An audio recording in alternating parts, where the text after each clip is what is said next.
So if you're in Australia right now, you're probably aware of a fairly big news story around 000 calls not going through and this affecting Samsung phones specifically. And look, I'm not going to make this a particularly fancy video, just to be clear up front. I just kind of want to get the information out there, so there's not going to be a whole lot of jump cuts or anything like that. But I am seeing a lot of misunderstanding, a certain quantity of misinformation out there. And I thought, yeah, look, clarity such as I can offer is probably valuable. So hopefully this will help someone. And if you're not familiar with the issue, basically the story is this. You have an emergency here in Australia. If you have an emergency, the number to call for police, fire or ambulance is 000. You go to call 000, the call doesn't go through. And tragically, this has actually led to some fatalities here in Australia recently with calls not going through to 000. Now, to be clear here, the fault does not lie with the 000 service, with the people running 000. Honestly, they've got one of the toughest jobs it's possible to have because constantly, on an ongoing basis, they're dealing with people in the worst moments of their lives. It's got nothing to do with 000 being an issue. Also, a really important point to make right up front, do not call 000 to test if your phone can still make 000 calls. Don't do it. Yes, I'm shouting. Yes, I'm getting angry. It's illegal. It ties up the network, which could, of course, lead to tragic results for others. And what's more, it might not tell you what you think it will tell you. I'll get onto why that is, why that's actually a poor test, even though you shouldn't do it in the first place, in a minute. So I need to unpack here what happens with 000 calls in Australia. So you have a call 000, and ideally what happens is that it goes through on the mobile network that you're connected to. So here in Australia, no matter what brand of telco you're using, you're actually only using one of three networks, Telstra, Optus, or Vodafone/TPG.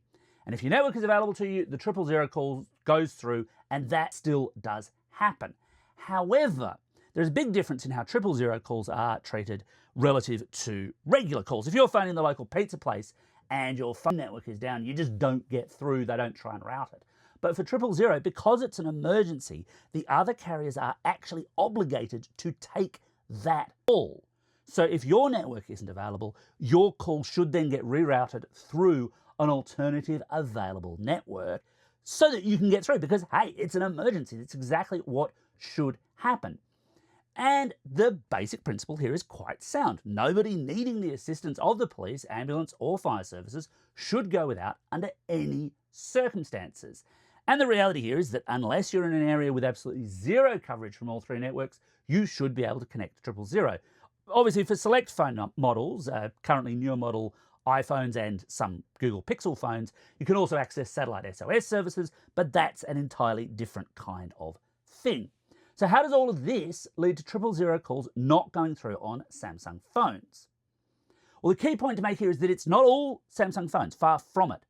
The issue with not connecting to 000 when needed only affects a selection of older Samsung phones, models basically at least 7 years old at this point in time. And the language that's being used here is kind of vague, and I think this is not them trying to obfuscate things. I think they're working through the technical issues, making sure they don't miss models, making sure they don't get this wrong. But fundamentally, the issue comes down to the shutdown of 3G services in Australia. So when that happened, one of the legal implements put in place was a requirement for Australian mobile carriers to block phones that couldn't make 000 calls from accessing the network altogether if they were devices that only used 3G technologies for making those calls. No network, can't make calls, therefore block, right? The intent here was to be a pretty blunt instrument. You don't typically need to make 000 calls every day, so you might not notice. But if your phone setup was 3G only, then at some point you might come a cropper as a result of not being able to access those services. Blocking those devices forced a refresh of phones to newer, more compatible phones, keeping, in theory, everyone safe. Telcos were meant to send out alerts to affected customers, and in some cases, they offered replacement devices to customers to help cushion some of the financial blow. Now, that was a year ago, so why is this a problem now? The problem that has emerged is that a number of older Samsung phones have been unable to connect to 000 calls despite being 4G capable devices. And it appears that the identified issue has to do with when those phone callers have to jump from either Telstra or Optus networks to Vodafone and TPG networks, and the call drops out. I'm not ruling out the fact that it could be happening the other way. That's the information we have at this time.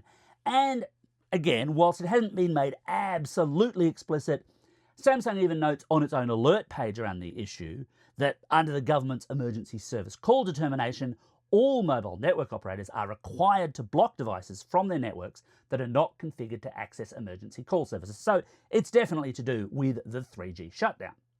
And look, honestly, at the time these phones were being made, that kind of 3G fallback was probably the smart play, because at that time, 3G network penetration was the highest network penetration that you had. The 2G networks were being decommissioned, so don't fall back to that. But there's probably more 3G signal out there. You want to make sure that people can connect. So you say, yeah, look, if you can't access your primary carriers, 4G or 5G or 3G networks, let's jump straight to 3G. It's not the stupidest idea ever.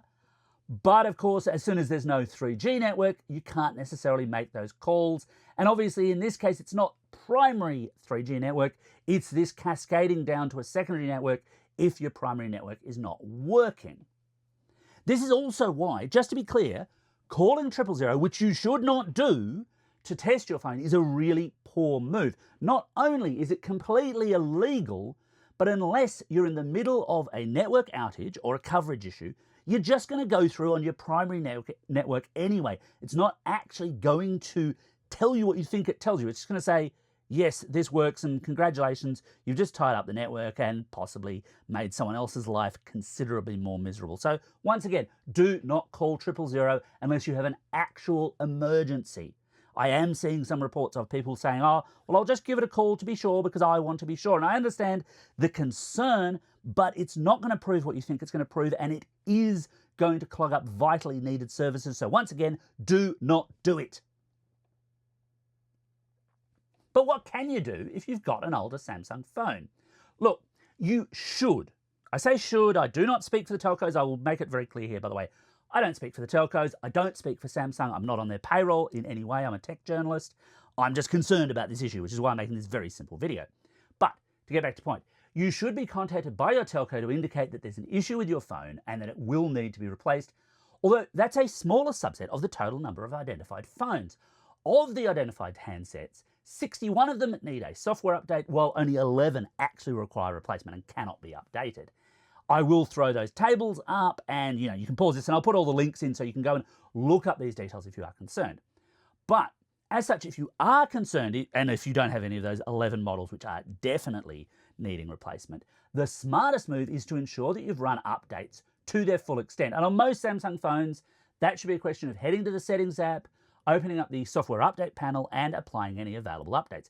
As per Samsung, if your phone on the list reports that it's running the most up-to-date software version, then the fix for 000 calls is already in place. You should not need to do anything else.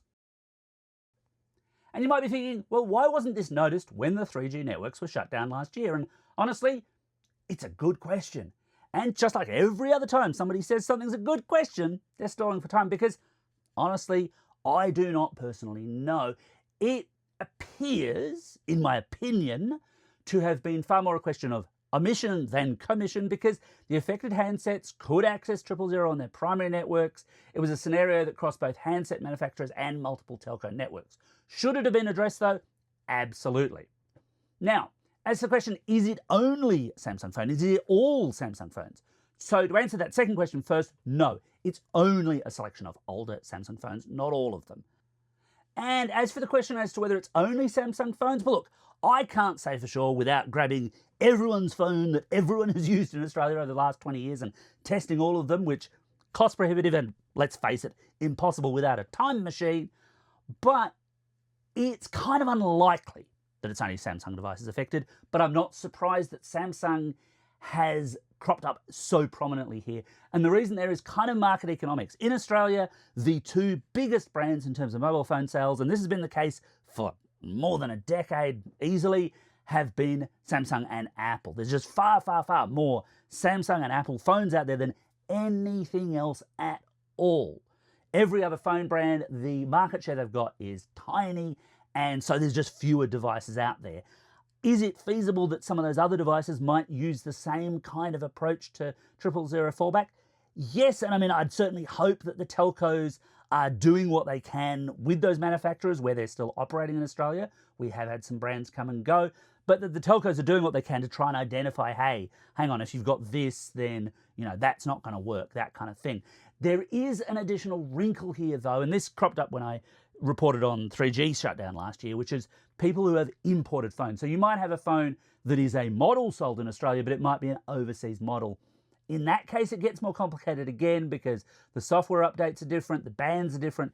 There is a potential issue there as well. I mean, certainly if you get contact from a telco saying, we are going to be blocking your phone because we're obliged to, yeah, they're going to be doing that. The law says that they have to, and you will need to look at a replacement phone in that case.